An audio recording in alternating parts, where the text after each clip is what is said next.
Alizeh talk کے معزز سامعین کو علیزہ کمل کا سلام۔ دوستوں، امید کرتی ہوں آپ سب خیریت سے ہوں گے، جہاں رہیں خوش رہیں۔ آج میں آپ کو ایک بہت ہی خوبصورت کہانی سنانے جا رہی ہوں۔ اس کہانی کو انجام تک ضرور سنیے گا۔ امید ہے یہ کہانی سن کر آپ کو بے حد خوشی ہوگی۔ تو بڑھتے ہیں آج کی کہانی کی جانب۔ یہ ان دنوں کی بات ہے جب میں نیا اس بڑے سے گھر میں بطور ایک ڈرائیور آیا تھا۔ میرا تعلق ایک چھوٹے سے گاؤں سے تھا، جہاں سے بامشکل BA پاس کرنے کے بعد اب میں لاہور شہر نوکری کی تلاش میں دھکے کھا رہا تھا۔ مجھے لگا تھا کہ BA بہت زیادہ تعلیم کا نام ہے، لگتا بھی کیوں نہ۔ ایک ایسے گاؤں کی پیدائش تھا جہاں میٹرک کو ہی ماسٹرز کا درجہ حاصل تھا، پھر BA تو بہت آگے کی چیز تھی۔ مگر لاہور آ کر اس بات کا اندازہ ہوا کہ یہاں تو اتنے پڑھے لکھوں کو کوئی نہیں پوچھتا۔ میں تو پھر بس BA پاس تھا، وہ بھی گاؤں کے ایک چھوٹے سے کالج سے، اور بس شہری معیار کے مطابق میرے لیے کسی بڑے سے گھر میں ڈرائیور کی جگہ خالی تھی۔ میں نے بھی زیادہ نخرے نہیں کیے، اور جس دوست کے تعاون سے یہ نوکری ملی تھی اس کا شکریہ ادا کیا اور اپنے کام پر لگ گیا۔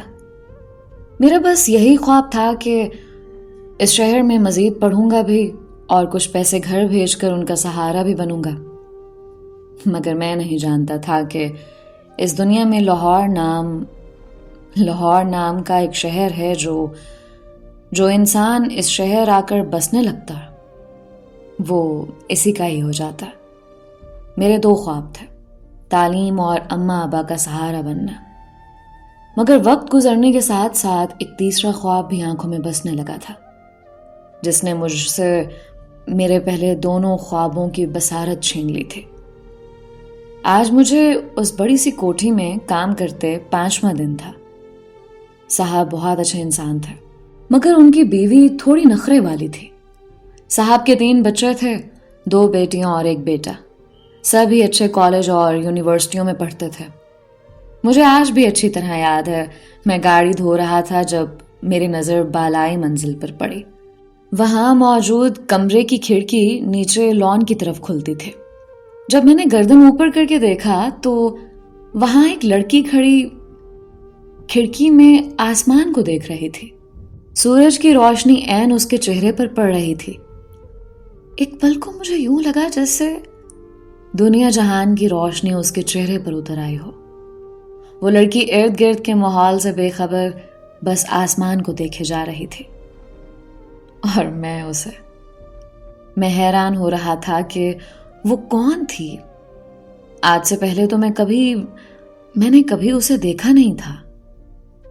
کیا صاحب کی کوئی تیسری بیٹی بھی تھی؟ اس سے پہلے میں مزید اسے دیکھتا، وہ کھڑکی بند کر کے اندر جا چکے تھے۔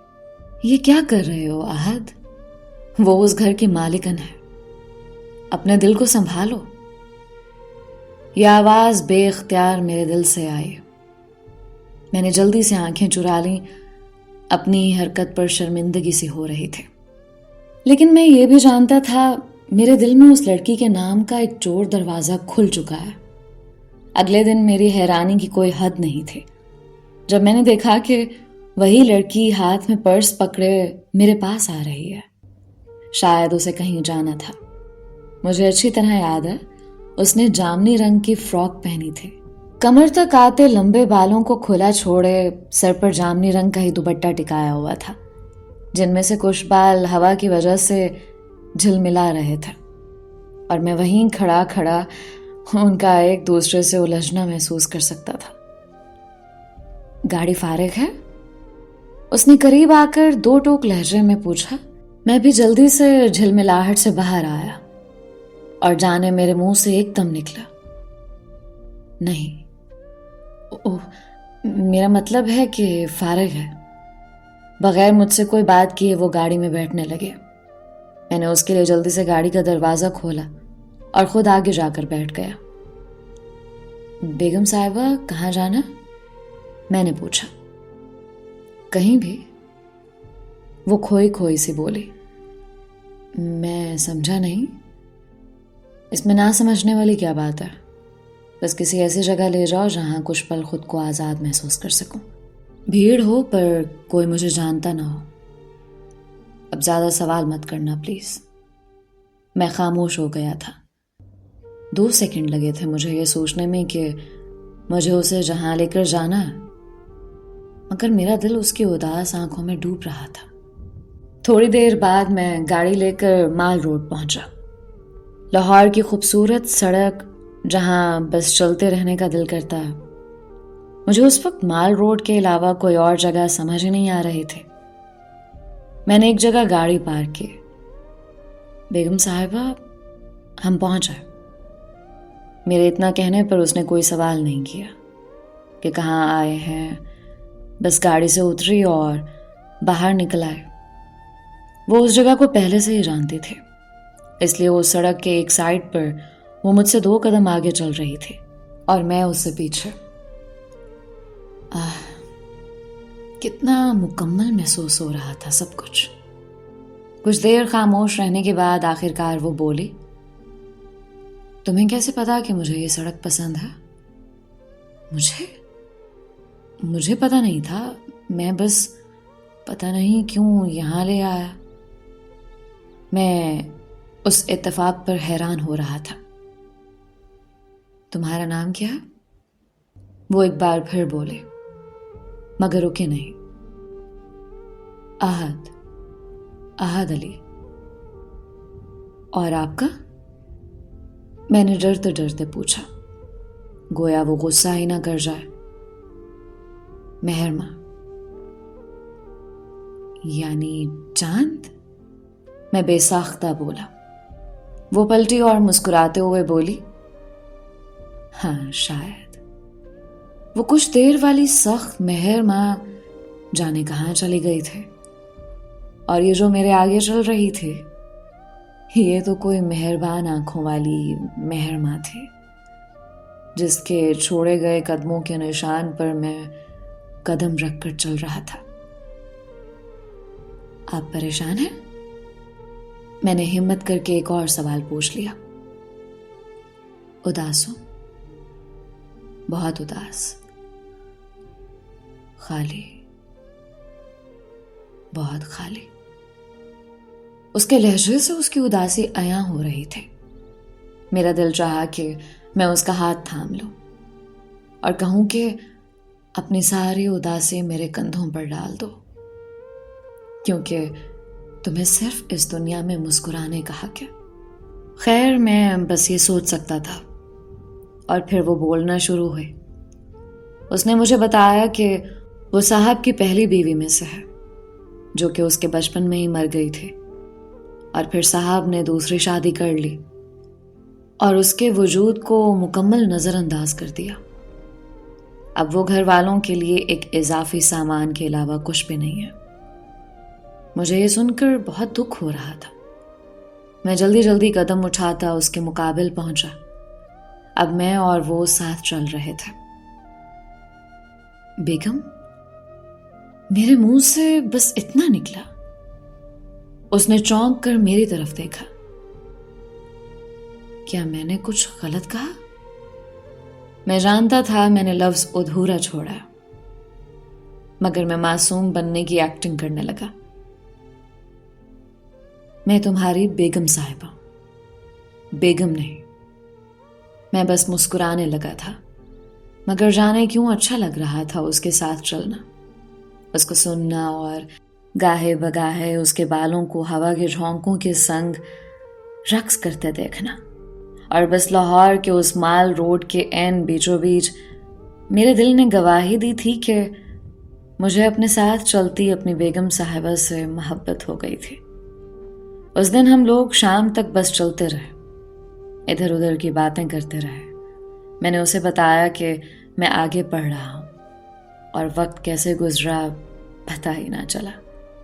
اس دن گھر آ کر جب میں اپنے کوارٹر پہنچا تو رات گئے تک نیند میری آنکھوں سے دور تھی.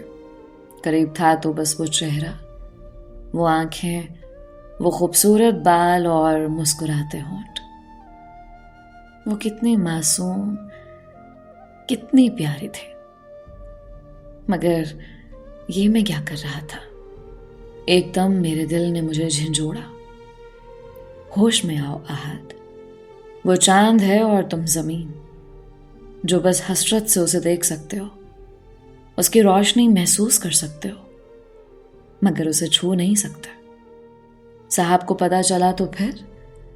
جو بھی ہو، مہر ماں جی صاحب کی بیٹی ہیں، عزت ہیں ان کے. تم بس اس گھر کے نوکر ہو، بس اس سے زیادہ کچھ نہیں. 2 قدم وہ تمہارے ساتھ چل کیا لے، خود کو کیا سمجھنے لگے.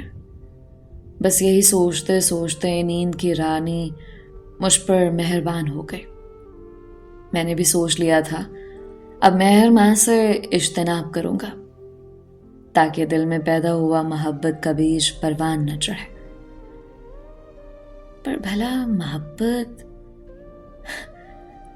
محبت پر کس کا اختیار ہوتا؟ آنے والے 2 دنوں تک میں اپنے کام میں مصروف رہا، مگر گاہے بگاہے اوپر والی کھڑکی پر نظر ڈال لیتا تھا، جہاں سے وہ آسمان کو دیکھا کرتی تھی. مگر آج 2 دن ہو گئے تھے، جانے وہ کہاں تھی، نہ کھڑکی میں آئی نہ باہر. ایک طرف میرا دل اس سے انجان رہنا چاہتا تھا، اور دوسری طرف اس کی ایک جھلک دیکھنے کو بے چین تھا. ابھی میں دوبارہ سے گاڑی صاف کرنے میں مصروف ہوا ہی تھا کہ مجھے میرے عقب سے آواز آئے. احد. میری دنیا اس ایک نام پر آ کر رک گئی تھی. میرا نام اتنا خوبصورت تھا، یا اس کا لہجہ، اس کے لہجے میں اندازہ نہیں لگا سکا. جی 2 دنوں بعد اس کی آواز سن کر کانوں کو جیسے آرام ملا تھا. میں اس دن کے لیے تمہارا شکریہ ادا نہیں کر سکی تھی. مجھے سننے کا بہت شکریہ، اور تھوڑی سی شرمندہ بھی ہوں. شرمندہ؟ کیوں؟ آپ شرمندہ کیوں ہیں؟ شاید باتوں باتوں میں بہت بول گئی تھے. آپ بولتی رہا کریں بیگم. میں نے جان بوجھ کر پھر سے لفظ ادھورا چھوڑا تھا. باز آ جاؤ احد.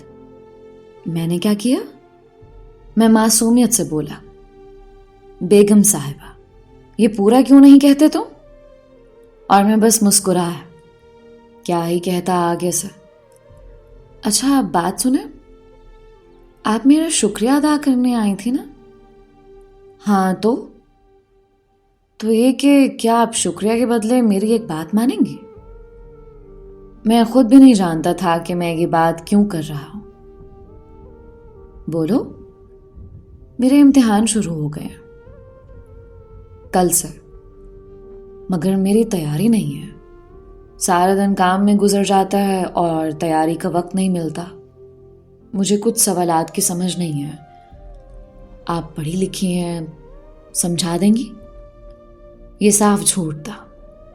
میں پڑھائی میں بہت ماہر تھا. بس میں چاہتا تھا کہ اسے ملتے رہنے کا کوئی راستہ برقرار رہے اور پھر سے غائب نہ ہو جائے.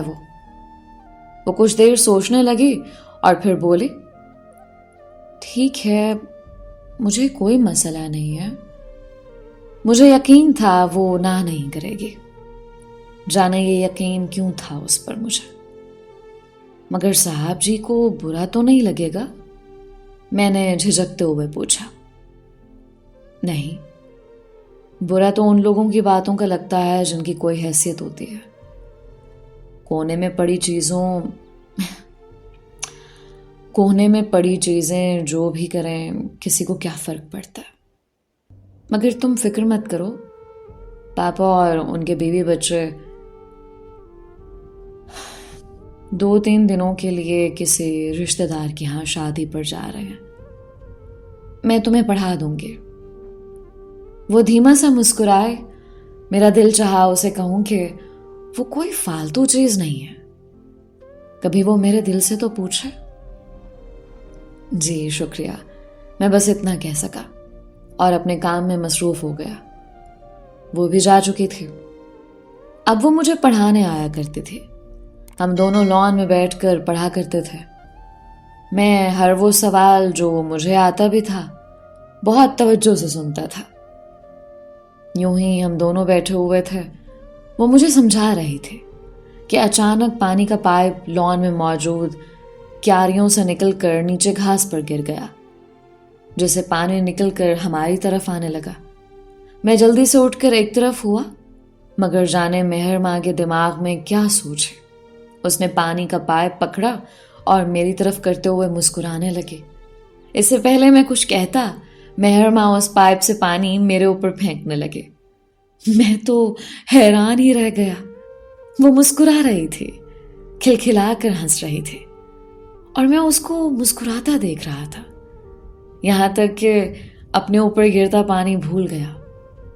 اگر میرے اس طرح کرنے سے وہ مسکرا سکتی تھی تو میں ہمیشہ یوں ہی اس کے سامنے کھڑا رہ سکتا تھا.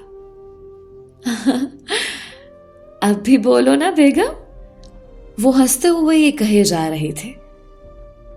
بیگم وہ دیکھیں، وہاں سے پانی کا پریشر اور تیز ہوگا، آپ مجھ پر اور تیزی سے پانی پھینکیں، میں نے کہا. مہر ماں کی ہنسی تھوڑی سی سمٹی. اس نے پائپ واپس کیاریوں میں جا کر رکھا. لڑکے، تم بالکل سدھر نہیں سکتے. وہ مسلسل ہنس رہی تھی. آپ کہیں تو سدھر جاؤں گا. اچھا جی. ہم دونوں ہی مسکرا رہے تھے. زندگی بہت مکمل لگ رہی تھی. میں دھیمے دھیمے قدم بڑھا کر مہر ماں کے قریب گیا. ہنستی رہا کریں، آپ کی ہنسی بہار کی طرح ہے. یوں لگتا ہے جیسے خزاں میں پھول کھلنے لگے ہوں. میری بات سن کر اس کی مسکراہٹ سمٹ گئی. بہار کو خزاں کھا جاتی ہے آہت. اچھا چلو جاؤ، جا کر کپڑے بدل لو. بخار ہو گیا تو آخری امتحان کیسے دو گے؟ اس کی بات سے مجھے محسوس ہوا کہ میرا تو کل آخری امتحان تھا اور کل صاحب لوگ بھی واپس آ رہے تھے، یعنی کہ کل سے یہ خوبصورت دن ختم ہو جائیں گے. میرے دل پر ایک بوجھ سا محسوس ہونے لگا. مہر ماں اندر جا چکے تھے، میں وہیں رہ گیا تھا. دن گزرنے لگے. وہ کھڑکی جو پہلے بند رہتی تھی اب کھلنے لگی تھی. میں نیچے کام کر رہا ہوتا اور وہ اوپر سے مجھے مسکراتے ہوئے دیکھا کرتی تھی. ہم میں کوئی اظہار نہیں ہوا تھا، کوئی اقرار نہیں تھا، بس کچھ تھا جو ہمارے بیچ میں تھا. مجھے لگا کہ شاید محبت میں اظہار ضروری نہیں ہوتا، مگر میں غلط تھا، اور میرا یہ دعویٰ اس دن اور بھی غلط ثابت ہوا جس دن مجھے وہ سنسنی خیز خبر ملی. میں اپنے کوارٹر میں تھا جب مجھے امی کی کال موصول ہوئی. میں کافی دنوں سے ان کو بتانا چاہتا تھا کہ میں نے شہر میں ان کی بہو کو پسند کر لیا. اس سے پہلے میں ان سے کوئی بات کرتا وہ پہلے ہی مجھے بتانے لگیں کہ انہوں نے میرے لیے ایک لڑکی دیکھ لی ہے. میں ان کو سمجھانا چاہتا تھا، بتانا چاہتا تھا، مگر انہوں نے میری ایک نہیں سنی. وہ بہت جذباتی ہونے لگی تھی کہ میں شہر جا کر بدل گیا ہوں. بالآخر ان کو تسلی دینے کے لیے میں نے سوچا کہ فی الحال ان کا دل رکھ لیتا ہوں. میں نے جلدی میں کہا، اچھا ٹھیک ہے اماں، مجھے آپ کی پسند پر کوئی اعتراض نہیں ہے. میں اسی لڑکی سے شادی کروں گا جس سے آپ کہیں گے. اب خوش؟ میں اپنی دھن میں یہ سب کہہ کر کال بند کر چکا تھا، مگر جیسے ہی میں پیچھے پلٹا مہر ماں کھڑی تھی. اس کی آنکھوں میں بے یقینی تھی، گویا وہ سب سن چکے تھے، مگر یہ بس ایک غلط فہمی تھی. اس ایک لمحے میں بہت ڈر گیا تھا. بیگم آپ یہاں؟ میں نے ماحول کو ہلکا پھلکا کرنے کے لیے یہی کہا، مگر وہ اس بار آگے سے کچھ نہیں بولے اور بغور مجھے دیکھتے رہے. اور مجھے اندازہ ہو گیا تھا کہ بات کس طرف چلی گئی ہے. وہ بس اماں کا گاؤں سے فون تھا کہ کہہ رہی تھیں کہ لڑکی دیکھی ہے. میں نے بھی کہہ دیا میری شادی ہو رہی ہے آہت. اس سے پہلے میں بات مکمل کرتا مہر ماں نے ایک پہاڑ ایک پہاڑ جیسے میرے سینے پر اتار دیا. میں سمجھا نہیں. شادی؟ ہاں، پرسوں میرا نکاح ہے. ایک اور جھٹکا مجھے محسوس ہوا. وہ اتنی سخت بات اتنے آرام سے کیسے کہہ رہی تھی؟ کیا میری محبت اسے نظر نہیں آئی؟ مجھے تو لگا تھا وہ بھی مجھ سے محبت کرتی ہے. تو کیا یہ سب یک طرفہ تھا؟ لفظ تو جیسے میرے اندر دم توڑ چکے تھے. تم کچھ نہیں کہو گے؟ میں کیا کہوں؟ تم واقعی کچھ نہیں کہو گے؟ یعنی تم خوش ہو؟ جانے وہ کیا سننا چاہتی تھی، مگر میں اس مقام پر آ کر اپنے اظہار سے ان کی زندگی میں کوئی بے چینی پیدا نہیں کرنا چاہتا تھا.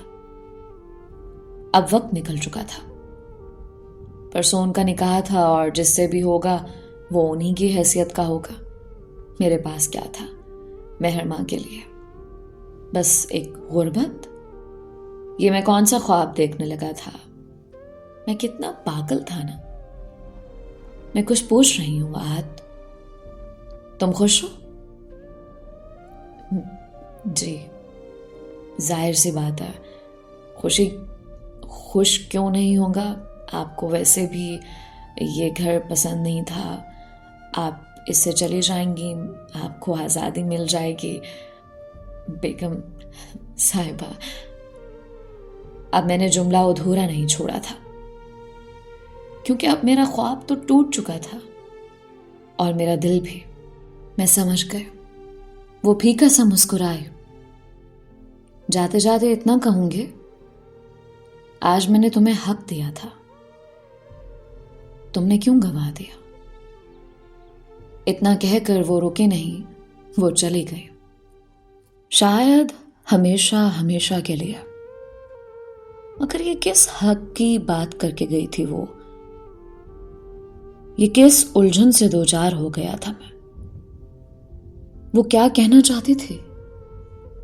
کہیں میں نے کچھ نہ کہہ کر غلطی تو نہیں کرتی؟ شاید ہاں. اور جب تک مجھے اس بات کی سمجھ آتی بہت دیر ہو چکی تھی. میں مزید یہ سب نہیں دیکھ سکتا تھا. میں کیسے اپنی محبت کو کسی اور کا ہوتا دیکھ سکتا تھا؟ نہیں تھی مجھ میں اتنی ہمت. اور بس میں نے سوچ لیا تھا کہ اب مجھے کیا کرنا ہے. اگلے دن میں صاحب کے پاس گیا، جو کہ صوفے پر بیٹھے اخبار پڑھ رہے تھے. بڑی بیگم صاحبہ بھی ساتھ ہی تھیں. میں نے کمرے میں آنے کی اجازت مانگی.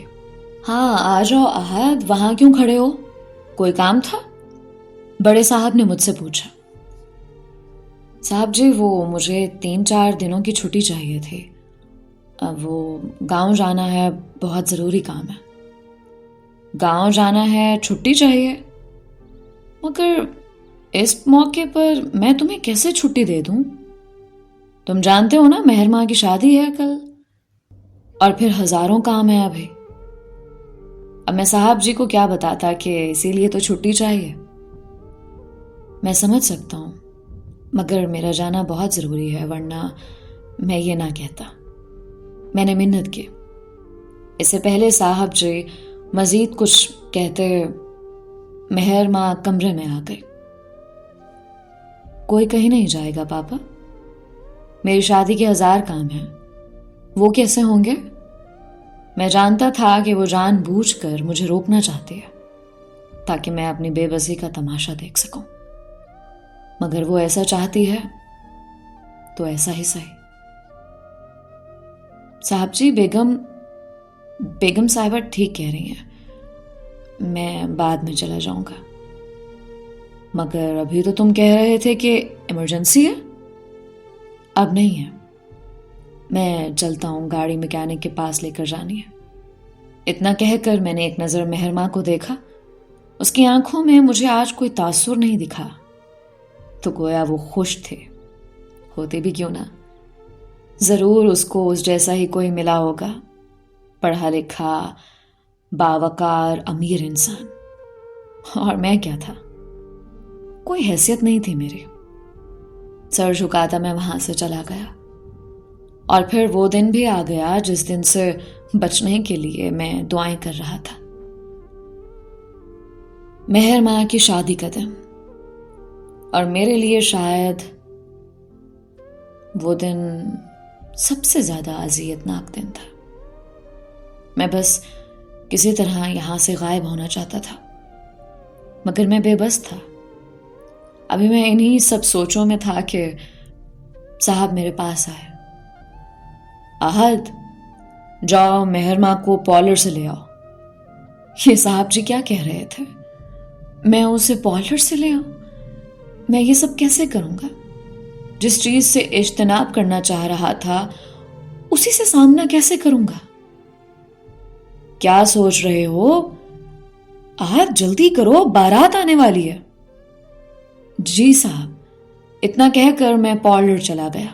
میں گاڑی میں انتظار کر رہا تھا جب وہ سج سنور کر دلہن والے روپ میں لہنگا پکڑے گاڑی کی جانب چل رہی تھی۔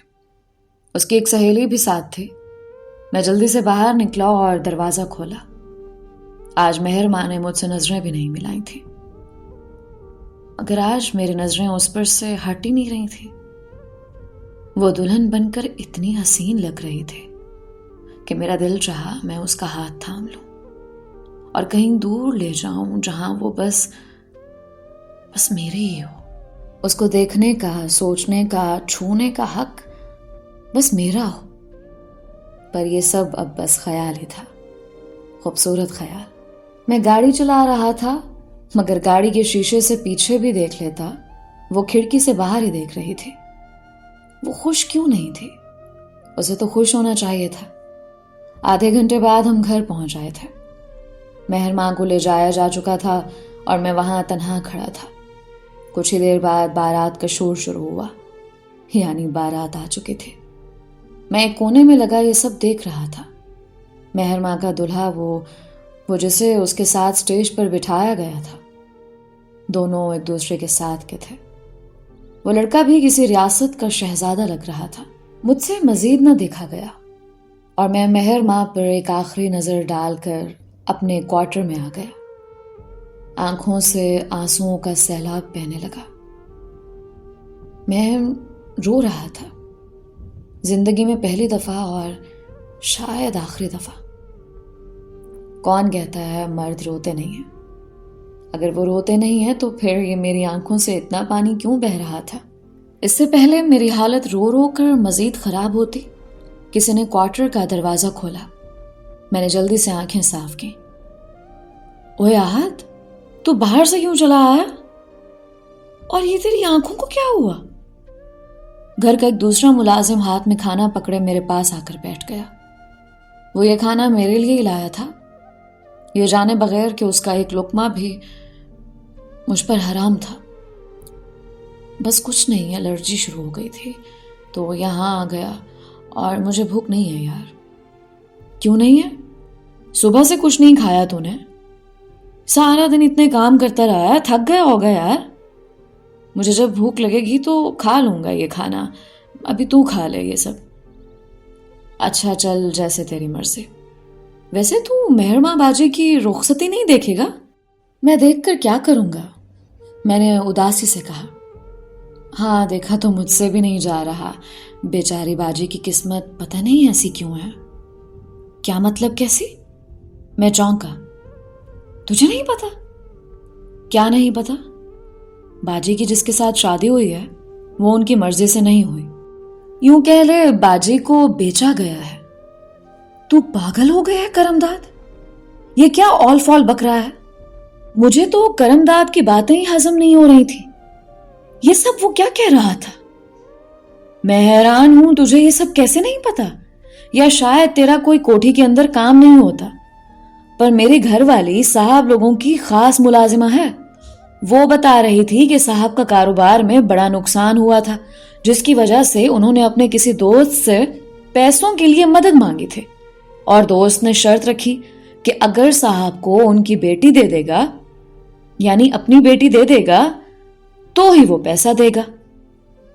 کرم داد کی باتیں سن کر مجھے میرا سر چکراتا محسوس ہو رہا تھا. تو کیا یہی وجہ تھی جو مہر ماں خوش نہیں تھی؟ اوہ میرے اللہ، یہ سب کیا ہو گیا تھا؟ میں نے اپنے دل کو مطمئن کرنے کے لیے کرم داد سے کہا کہ ہو سکتا ہے وہ لڑکا بیگم صاحبہ کا خیال رکھے. شادی جن بھی حالات میں ہوئی ہے، بیوی بننے کے بعد وہ ان کا بہت خیال رکھے گا. میں نے جیسے خود کو تسلی دی. ارے آہت سائیں، تم کتنے بھولے ہو بادشاہ. اگر لڑکا ٹھیک ہوتا تو اس کے باپ کو کیا پڑی تھی کسی لڑکی کو پیسوں کے عوض لینے کی؟ کیا مطلب؟ اب کون سا نیا بم کرم داد میرے دل پر گرانے والا تھا؟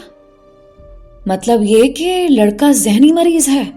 پہلے 2 بار شادی ہوئی تھی، اپنی بیویوں کو مارتا تھا، یہاں تک کہ میں نے سنا ہے نشہ بھی کرتا ہے. پہلی 2 بیویاں چھوڑنے کے بعد اب اپنی مہرماں باجی سے شادی کی ہے. اور صاحب کو تو ویسے ہی مہرماں باجی کے ہونے یا نہ ہونے سے کوئی فرق ہی نہیں پڑتا. پتہ نہیں بیچاری کے ساتھ کیا سلوک ہوگا. کیا مہرماں کو یہ سب معلوم تھا؟ بامشکل میرے منہ سے یہی الفاظ ادا ہوئے. وہ یہ سب جانتی تھی، مگر ایک بات کی حیرانی ہے مجھے. پہلے وہ اس رشتے کے خلاف تھی، مگر پرسوں جب وہ شام کے وقت اندر جا رہی تھی تو میں نے ان کو روتے ہوئے دیکھا تھا. جب وہ یہاں سے نکلی تھی، شاید تجھے پڑھانے آئی تھی، جب واپسی پر بہت روتے ہوئے اندر جا رہی تھی. میری گھر والی نے بتایا کہ صاحب کے پاس جا کر کہتی ہیں کہ شادی کے لیے مان گئی ہوں، اور شرط یہ ہے کہ شادی 2 دنوں کے اندر ہوگی. صاحب بھی حیران ہوئے مگر خوش بھی تھے. ان کو کیا لگے ان کا مقصد تو پورا ہو رہا تھا.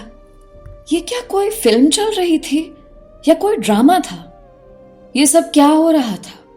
میں گھوم رہا تھا تو یعنی مہر ماں اس شام مجھ سے یہ بات کرنے آئی تھی، اور پھر اس نے جب میری اور اماں کی باتیں سنی تو اسے لگا کہ میں کسی اور سے شادی کرنے کے لیے رضامند ہوں. میں کتنا پاگل تھا. وہ مجھ سے پوچھ بھی رہی تھی کہ کوئی اور بات تو نہیں، اور وہ حق والی بات. یا اللہ، یہ مجھ سے کیا ہو گیا تھا؟ یعنی مہر ماں بھی مجھ سے محبت کرتی تھی.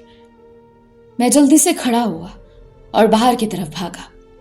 مجھے اس وقت بس نکاح رکوانا تھا. شاید ابھی نکاح نہیں ہوا تھا، شاید کوئی حل نکل آئے. میں جیسے ہی باہر گیا سب کچھ ختم ہو چکا تھا، یہاں تک کہ مہر ماں دولہے والی گاڑی میں بیٹھ چکی تھی، اور میں بس کسی تماشائی کی طرح اپنی محبت کا تماشا بنتے دیکھ رہا تھا. بیگم میرے منہ سے دھیما سا نکلا، مگر آج میرے جملے کو پورا کرنے والا کوئی نہیں تھا. وہ جا چکے تھے میری زندگی سے ہمیشہ کے لیے. وہ رات میری زندگی کی سب سے بھاری اور لمبی رات تھی، جو بس سگریٹ پھونک کر گزری تھی. میں بس اس گھر سے چلا جانا چاہتا تھا. یہ گھر میرے لیے آسیب زدہ تھا، جس نے مجھ پر محبت کا جادو کر دیا تھا. میں لاحاصل عشق میں ڈوب چکا تھا. میرا دل جیسے کسی نے مٹھی میں جکڑ لیا. میں لاہور کو جلد از جلد چھوڑنا چاہتا تھا. صبح ہوتے ہی میں صاحب کے پاس گیا اور بہانہ بنا کر استعفیٰ دیا کہ مجھے سرکاری نوکری مل گئی ہے، مجھے اب مزید یہاں کام نہیں کرنا. صاحب نے بھی میری زیادہ منتیں نہیں کی. ان بڑے لوگوں کے پاس نوکروں کی کوئی کمی نہیں ہوتی، ایک فوج ہوتی ہے نوکروں کی. میں نے وہاں سے اپنا سامان سمیٹنا شروع کیا. سامان سمیٹتے ہوئے میرے ہاتھوں میں مہر ماں کا وہ جھمکا آیا جو جب وہ مجھے پڑھاتی تھی تو ایک دن اس کے کان سے گر کر لان کے گھاس میں غائب ہو گیا تھا اور میرے ہاتھ میں لگ گیا. میں نے بھی واپس نہیں کیا تھا. سوچا تھا کہ محبت کی کوئی ایک نشانی تو پاس ہونی چاہیے. سوچا تھا کہ کبھی اسے واپس کر دوں گا، مگر وہ وقت تو آیا ہی نہیں. خیر مزید کچھ سوچے میں وہاں سے رخصت ہو گیا، کبھی واپس نہ آنے کے لیے. مگر وہ کہتے ہیں نا، قسمت کو کچھ اور ہی منظور ہوتا ہے. آج مجھے گاؤں واپس آئے 2 مہینے ہو چکے تھے. میرے امتحانات کا نتیجہ آ چکا تھا. اور تھوڑی ہی دیر پہلے مجھے خبر ملی تھی کہ ایک بہت اچھی سرکاری نوکری کے لیے میرا نام آ گیا ہے۔ میرے لیے خوشی کی بات ہونی چاہیے تھی، مگر میرے اندر ہی اندر کوئی دکھ تھا جو ہر خوشی کو کھائے جا رہا تھا۔ یہی تو میرا خواب تھا، سرکاری نوکری، اماں ابا کا سہارا بننا۔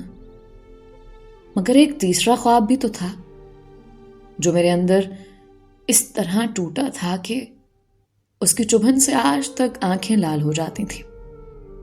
خیر، یہ سب سوچنے کے بعد مجھے ایک دم یاد آ گیا کہ مجھے 3-4 دنوں بعد نوکری پر جانا ہے، جہاں مجھے اپنے سارے کاغذات لے کر جانے ہیں۔ اور بس ایک دم میرے دماغ میں میری سند آئی، جو کہ میں لاہور ہی بھول آیا تھا، اور وہ تھی بھی بہت ضروری۔ وہاں سے نکلنے کی اتنی جلدی تھی کہ سمجھ ہی نہیں آیا کہ کیا رکھا کیا چھوڑ دیا۔ میں نے جلدی سے کرم داد کو فون لگایا، اور یہ پہلی دفعہ تھا جو میں 2 مہینوں میں اسے فون کر رہا تھا، ورنہ میں نے ہر ایک سے رابطہ ختم کر دیا تھا۔ میں لاہور کے کسی شخص سے کوئی تعلق نہیں رکھنا چاہتا تھا۔ کرم داد تو فون اٹھا کے حیران ہی ہو گیا۔ اس نے مجھے پہلے خوب باتیں سنائیں کہ میں اسے بھول چکا ہوں، وغیرہ وغیرہ۔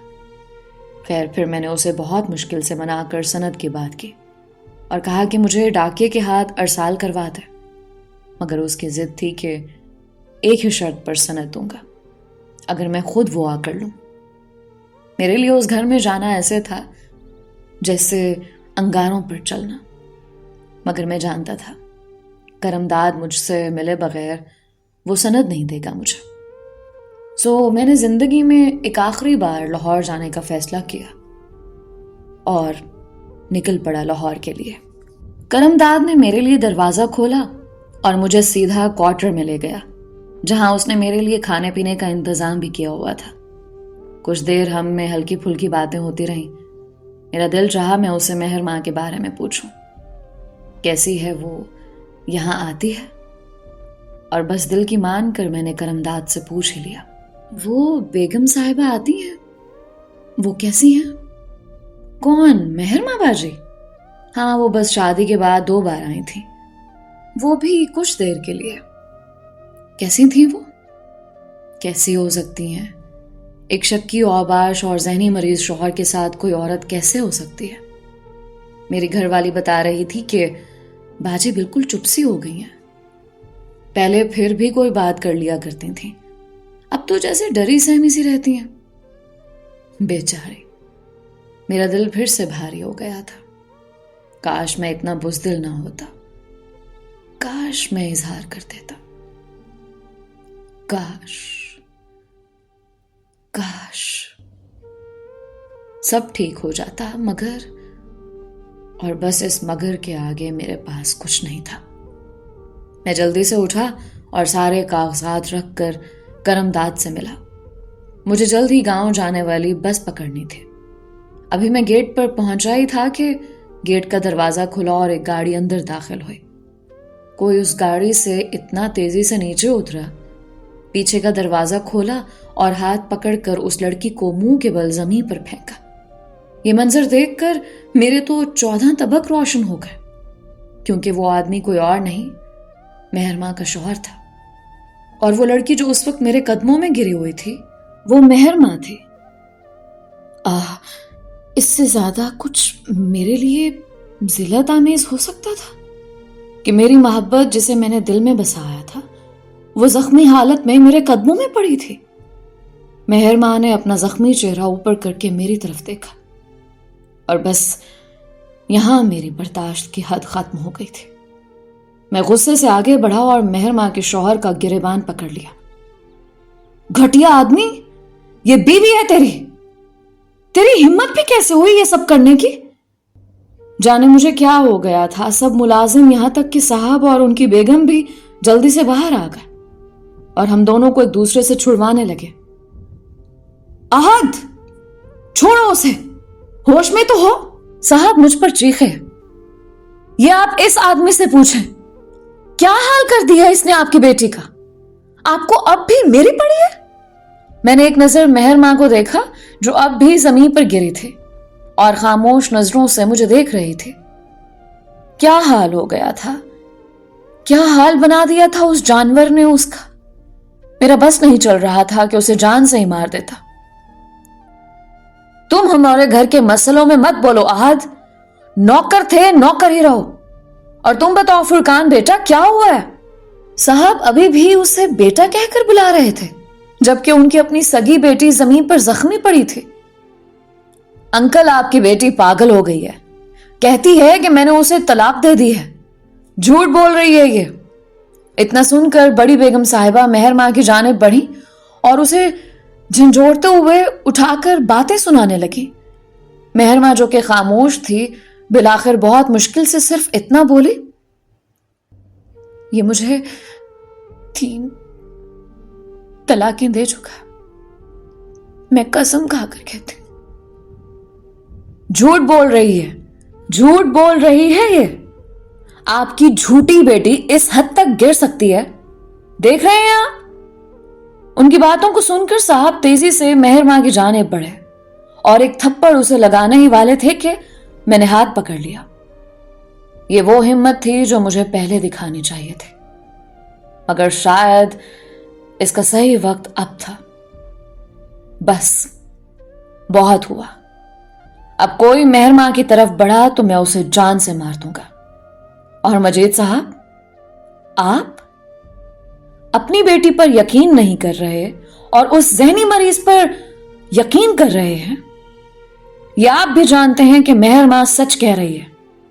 بس اپنی دولت اور ساخت بچانے کے لیے آپ اپنی ہی بیٹی کو ایسے شخص کے ساتھ رہنے پر مجبور کر رہے ہیں جو اسے طلاق دے چکا ہے. کیسے باپ ہیں آپ؟ اچھا, تمہیں اتنا یقین ہے اس پر تو تم اسے اپنے ساتھ کیوں نہیں لے جاتے؟ کیونکہ اب ہم اس بدنامی کو مزید برداشت نہیں کر سکتے. ٹھیک ہے, میں لے جاؤں گا. میں نے بیگم صاحبہ کی بات پر 2 ٹوک کہا, مگر آج کے بعد آپ لوگوں کا مہر ماں سے کوئی رشتہ نہیں. میں نے مہر ماں کو تھاما, اپنی چادر جو میں نے اوڑھی ہوئی تھی اتار کر اس کے کندھوں پر ڈالی. وہ اس حالت میں بھی نہیں تھی کہ آگے سے کچھ کہہ سکتے. ہاں, مگر ایک خاموش نظر اس نے اپنے باپ پر ڈالی تھی اور پھر وہ خود بھی میرے ساتھ چل پڑے, کیونکہ نہ چلنے کی اب شاید کوئی وجہ ہی نہیں تھی. جب آپ کے اپنے آپ کے دشمن بن جائیں تو پھر انسان کہیں کا نہیں رہتا. ہم دونوں گاؤں جانے والی اس بس پر بیٹھ گئے. مہر ماں بالکل خاموش تھی, چہرے پر اتنے زخم کے نشان جن کو دیکھ کر مجھے میرا خون کھولتا ہوا محسوس ہو رہا تھا. میں نے کوئی بھی بات نہیں کی. میں چاہتا تھا کہ وہ خود بولے, خود کہے جیسے وہ کہتی تھی اور میں سنتا تھا. سارا راستہ خاموشی میں گزرا, یہاں تک کہ میرا گاؤں آ گیا. میں پہلے ہی باجی کو فون کر چکا تھا کہ اماں ابا کو سمجھا دے. میں نے یہ نہیں بتایا تھا کہ مہر ماں کو طلاق ہوئی ہے. بتانے سے مسئلہ نہیں تھا, بس میں نہیں چاہتا تھا کہ کوئی اس سے کسی طرح کا سوال کرے. ہم جب گھر پہنچے تو شام ہو چکے تھے. میری توقع کے برعکس اماں نے مہر ماں کو گلے سے ہی لگا لیا تھا. میں نے انہیں بتا دیا تھا کہ مہر ماں کی طبیعت ٹھیک نہیں ہے, اس لیے جیسے ہی میں گھر پہنچا سب لوگ اس کی آؤ بھگت میں لگ گئے تھے. مہر ماں کے سونے کے بعد میں اماں کے پاس بیٹھا ہوا تھا جب وہ بولی, اس بچی کو کسی نے بہت بے دردی سے مارا ہے. اب مجھے سچ سچ بتا, الف سے یہ تک کیا ہوا ہے اس کے ساتھ؟ میں نے اماں کو سب سچ سچ بتا دیا. اماں, اب اگر تمہیں مہر ماں قبول ہے تو ٹھیک, ورنہ میں اس کو کہیں اور رکھ لوں گا, مگر شادی میں مہر ماں سے ہی کروں گا. میری بات سن کر اماں دھیما سا مسکرائیں. او جھلیا, مجھے کوئی اعتراض نہیں ہے, اور اس بچی نے اتنی سی عمر میں اتنی تکلیفیں برداشت کی ہیں, مجھے تو بہت ترس آتا ہے. اور ویسے بھی جس لڑکی کا میں نے تیرے لیے سوچا تھا نا, وہ تو ساتھ والے گاؤں کے کسی لڑکے کے ساتھ بھاگ گئی ہے. شکر ہے تیرا رشتہ نہیں کر دیا میں نے اس کے ساتھ. ایسی کوئی خبیث لڑکیاں ہیں آج کل کی, بد کردار لڑکیاں. اماں بہت شکریہ, بہت زیادہ. بس مہر ماں کا خیال رکھنا, اس نے اپنے ماں باپ کا پیار نہیں دیکھا,